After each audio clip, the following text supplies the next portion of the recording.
During my research of this project, Tora Inu, I found a lot of red flags that probably, if you invest on this project, there's a high chance that you won't even be able to sell it and get your money because of these things that I found. So I'm not going to waste any more time. And of course, this is not financial advice. Always do your own research and only invest what you're willing to lose. But I'm going to jump right in and just show you guys what I found. First of all, I was actually going to make this video and compare it with Tamadoge because I was seeing some of the comments and some other areas that this project looks very, very similar to Tamadoge, and indeed it does. But there's just some things that rose a lot of red flags, okay? So yes, they're coin snipered and everything. They have their solidity here, their audit, but still, even though it says here 100% secured, team fully verified by CoinSniper to ensure anti-rug and complete project security, always take this with a huge, but I mean huge grain of salt. And this is from Solid Proof, the audit. Here are the things that I found, okay? First of all, it says that critical height, it says no issues found. Okay, great. But look at this part right here where it says contract, the fees, it can be set above 25%.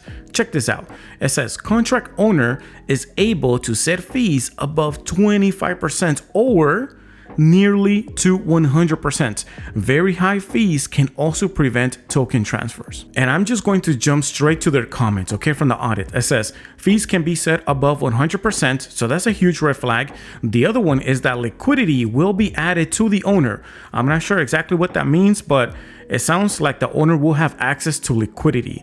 And it says, beware of it because the owner is able to drain out the liquidity. So the owner has access to the liquidity, which is not good because it just means that they can, be tempted. And if they want to, they can just sell and pretty much run away with, our money. Here's the other red flag. It says owner can lock user funds. How? It says by setting too high fees in the contract.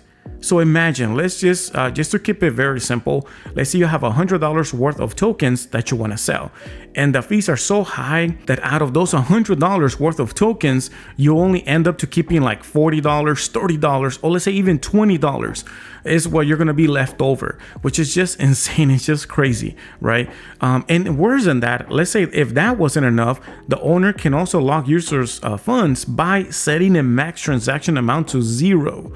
That means that you won't even be able to sell it or anything because it'll basically just be locked and you're stuck with tokens and you won't be able to sell it. Combining that together with them having the ability to drain out liquidity is not a good formula, okay, for the investor. For the owner, okay, the contract owner is great because they get to run away with your money, but for us, the retail investors, is not a good deal. Here's another red flag. It says the owner is able to transfer tokens from address to arbitrary address with migrate tokens function. Beware of it. Why? Because it pretty much means they can move tokens around almost anywhere they want. And one of the things that can move around is this right here where it says change the marketing fee address to his own address and take the fees. So maybe on those transactions, they might say, well, it's for marketing fees, but he has access to it and he could change the address and put his own wallet instead. And he's the one getting all the money.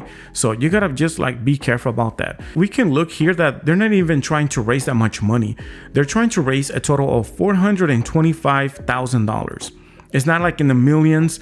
And I always am skeptical about this right here because they can manipulate that very easily because we cannot really track the exact amount. All we can do is just take their word for it.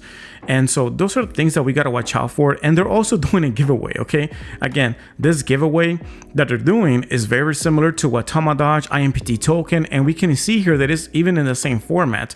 So if I were to go to Tamadoge and go over here, just allow me here just a moment to find it. We can see that the same widget used in Tamadoge, and not only them, is also being used by IMPT token and a whole bunch of other ones, but it's also being used here over here in Tora Inu. Those are the things that we just gotta watch out for. And right here, the difference is that we can actually see who's actually creating this giveaway, which is an app called Gleam that is powered by them.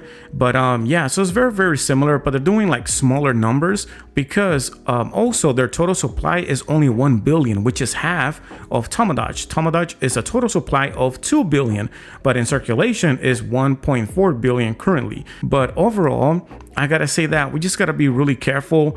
Can this be a scam? I'm not saying this is a scam, but looking at all these red flags, there's a huge probability that it could be. I'm not saying it is, but me personally, I wouldn't be taking this risk. But again, I just want to warn you guys and just sound the alarm. Just be aware about this. And if you decide to invest on here, just remember to only put money where you are willing to lose, that you can afford to lose. Never invest a money that you were planning for something important or to sell something for this. It's not worth it, guys. Okay. And I just wanted to make this quick video about that. But yeah, just keep your eyes open about this. Things are not looking great for Tora Inu. And it looks to me like since they want to raise a small amount of money, it's like they just want to like get quick money and then just dash out. And I don't know, time will tell, to be honest. And when are they going to be launched? They actually plan to launch pretty soon, in about 2 weeks. We can see here that their launch date, it is planned to be on December 15 of 2022. So we just have to wait and see where this project goes.